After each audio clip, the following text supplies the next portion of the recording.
क्या आप जानते हैं दक्षिण भारत के इतिहास में सातवाहन वंश का नाम स्वर्ण अक्षरों में लिखा गया है।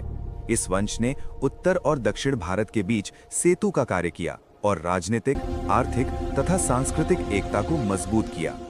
सातवाहन वंश का अगला शक्तिशाली शासक था पुलोमावी। उसके शासनकाल में एक बार फिर पश्चिम भारत के उज्जैन के शकों ने आक्रमण किया। इस समय शक आक्रमणों का नेतृत्व कर रहा था प्रसिद्ध शासक रुद्रदामन प्रथम। युद्ध में रुद्रदामन ने पुलोमावी को पराजित अवश्य किया, किंतु ये संघर्ष स्थायी शत्रुता में नहीं बदला। दोनों राजवंशों के बीच वैवाहिक संबंध स्थापित हुए, जिससे राजनीतिक संतुलन बना रहा।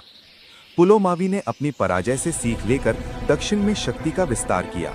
उसने आंध्र प्रदेश पर विजय प्राप्त कर स्वयं को प्रथम आंध्र सम्राट की उपाधि से विभूषित किया। उसके शासन में धर्म और कला को विशेष संरक्षण मिला। उसने अमरावती स्थित प्रसिद्ध बौद्ध स्तूप की किलेबंदी करवाई, जो आज भी सातवाहन कला का उत्कृष्ट उदाहरण है। सातवाहन वंश का अंतिम शासक था यज्ञश्री सातकर्णी। उसके सिक्कों पर जहाज का चित्र अंकित मिलता है, जो सातवाहनों की सुदृढ़ समुद्री व्यापार व्यवस्था को दर्शाता है। इसी व्यापार के कारण सातवाहन वंश ने उत्तर और दक्षिण भारत के बीच आर्थिक सेतु का कार्य किया। सातवाहन शासक सामाजिक सुधारों में भी अग्रणी थे।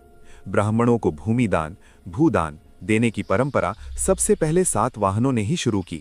हालांकि इसका सर्वाधिक उपयोग बाद में गुप्त शासकों ने किया। इसी प्रकार वेतन के बदले भूमि देने की सामंती व्यवस्था का प्रारंभ भी सातवाहनों ने किया। इस काल में ग्राम व्यवस्था सुदृढ़ थी। गांव के प्रधान को ग्रामीणी कहा जाता था। सातवाहन समाज की एक विशेषता ये भी थी कि ये मातृसत्तात्मक था, जहां वंश की पहचान मां के नाम से होती थी। आर्थिक दृष्टि से इस काल में सीसे या शीशे के सिक्कों का प्रयोग किया जाता था।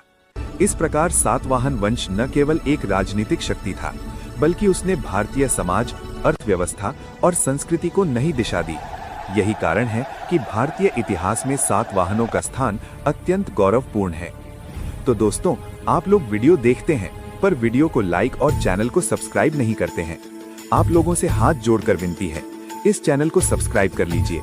इस चैनल से आपको जरूर मदद मिलेगी। धन्यवाद।